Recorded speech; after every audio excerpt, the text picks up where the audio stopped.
ನಮ್ಮ ಜೊತೆ ಮಾಜಿ ಸಚಿವರಾಗಿರ್ತಕ್ಕಂತಹ ಹಾಗೆ ಶಾಸಕರಾಗಿರ್ತಕ್ಕಂಥ ಎಸ್ ಟಿ ಸೋಮಶೇಖರ್ ಅವರು ಇದ್ದಾರೆ. ಸರ್, ಎಲ್ಲೋ ಒಂದು ಕಡೆ ಎಸ್ ಟಿ ಸೋಮಶೇಖರ್ ಅವರು ಬಿಜೆಪಿಯಿಂದ ದೂರವಾಗ್ತಾ ಇದ್ದಾರೆ, ನಿಜಾನಾ? ಬಿಜೆಪಿಯಿಂದ ನಾನು ದೂರ ಆಗೋಕ್ಕಿಂತ ಅವರೇ ನನ್ನನ್ನು ದೂರ ಮಾಡ್ತಾ ಇದ್ದಾರೆ. ಕಳೆದ ಲೋಕಸಭಾ ಚುನಾವಣೆಯಲ್ಲಿ ನಮ್ಮನ್ನೇನು ಪ್ರಚಾರಕ್ಕೆ ಕೂಗಲಿಲ್ಲ. ಪಕ್ಷದ ಯಾವ ಫೋಟೋ ಪಾಂಪ್ಲೆಟಲ್ಲೂ ಕೂಡ ನಮ್ಮ ಹೆಸರನ್ನು ಹಾಕಲಿಲ್ಲ. 2 ವಿಧಾನ ಪರಿಷತ್ ಚುನಾವಣೆ ನಡೀತು. 2 ಪರಿಷತ್ ಚುನಾವಣೆಯಲ್ಲೂ ಕೂಡ ನಮ್ಮನ್ನೇನು ಕೂಗಲಿಲ್ಲ.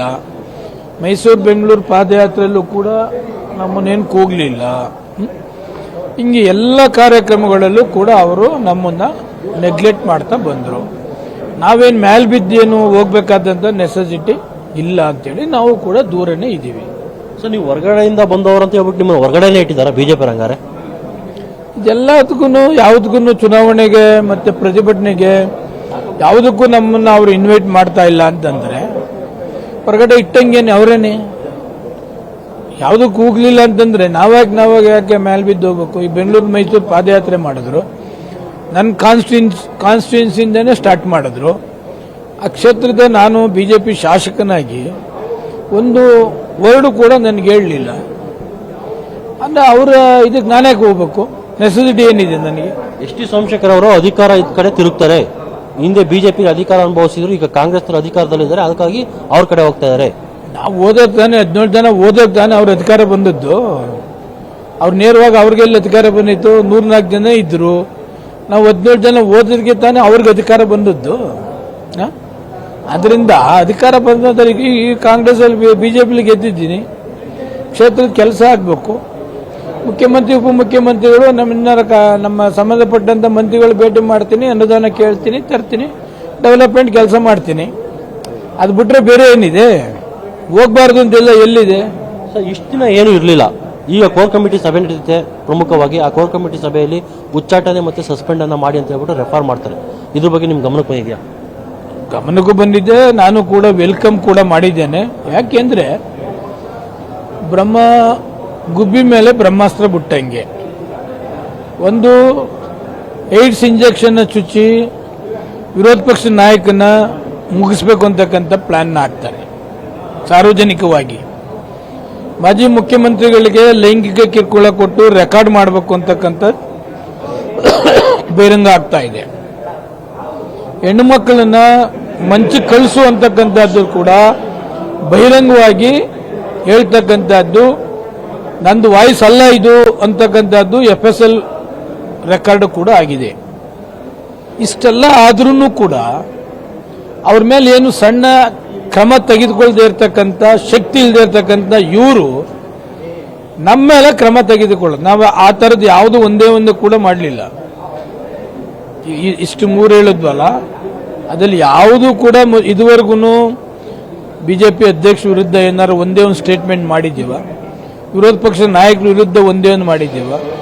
ಭಾರತೀಯ ಜನತಾ ಪಕ್ಷದ ವಿರುದ್ಧ ಏನಾದ್ರು ಒಂದು ಮಾಡಿದ್ದೀವ? ಭಾರತೀಯ ಜನತಾ ಪಕ್ಷದ ವಿವಿಧ ನಾಯಕರುಗಳ ವಿರುದ್ಧ ಏನಾದ್ರು ಒಂದೇ ಒಂದು ಸ್ಟೇಟ್ಮೆಂಟ್ ಅವ್ರಿಗೆ ಅಗೌರವ ಆಗಲಿ, ಆ ಪಕ್ಷಕ್ಕೆ ಅಗೌರವ ಆಗಲಿ ಮಾತಾಡ್ತಕ್ಕಂಥದ್ದು ಒಂದೂ ಇಲ್ಲ. ಇಡೀ ರಾಜ್ಯ ನೋಡ್ತಿದೆ ಯಾರ್ಯಾರು ಡ್ಯಾಮೇಜ್ ಮಾಡ್ತಿದ್ದಾರೆ, ಯಾರು ಪ್ರೆಸ್ ಮೀಟ್ ಮಾಡ್ತಿದ್ದಾರೆ, ಯಾರು ಕೇಂದ್ರ ಅಧ್ಯಕ್ಷಗೆ ಲೆಟರ್ ಬರೆದು ಇಲ್ಲಿದೆಲ್ಲನೋ ಹೇಳ್ತಿದ್ದಾರೆ. ಅದನ್ನ ಕ್ರಮ ತೆಗೆದುಕೊಳ್ಬೇಕು ಫಸ್ಟು, ನಮ್ಮ ಮೇಲೆಲ್ಲ. ಫಸ್ಟ್ ಅದನ್ನು ಸರಿಪಡಿಸಿದ್ರೆ ಆಟೋಮೆಟಿಕ್ ಮಿಕ್ಕದೆಲ್ಲ ಸರೋಗ್ತದೆ.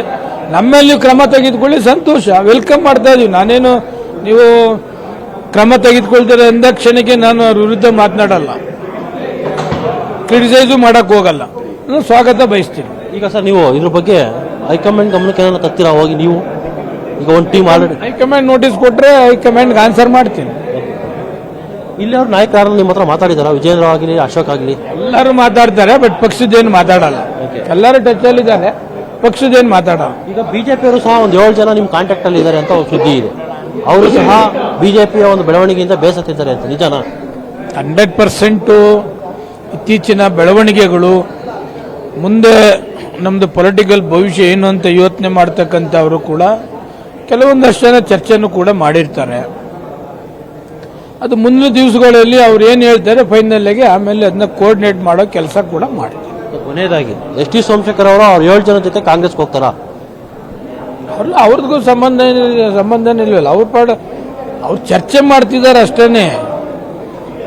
ಈ ಪಕ್ಷದಲ್ಲಿದ್ದರೆ ಮುಂದೆ ನಮಗೆ ಭವಿಷ್ಯ ಇದೆಯಾ, ಈ ಥರ ಕಿತ್ತಾಡ್ಕೊಳ್ತಿದ್ದಾಳೆ, ಡ್ಯಾಮೇಜ್ ಆಗ್ತಾ ಇದೆ, ಕೇಂದ್ರದವರು ಕೂಡ ಯಾವುದೊಂದು ಇಂಟರ್ಫಿಯರೆನ್ಸ್ ಆಗ್ತಾ ಇಲ್ಲ, ಈ ಕಡೆ ಮಗುನು ಗಿಣ್ತಾರೆ ತೊಟ್ಲನ್ನು ತೂಗ್ತಾರೆ, ಈ ಥರ ಇರೋದ್ರಿಂದ ನಮ್ಮ ಭವಿಷ್ಯ ದೃಷ್ಟಿ ಏನಪ್ಪ ಅಂತಕ್ಕಂಥ ಯೋಚನೆ ಮಾಡೋರು ಚರ್ಚೆ ಮಾಡ್ತಿದ್ದಾರೆ ಅಷ್ಟೇ.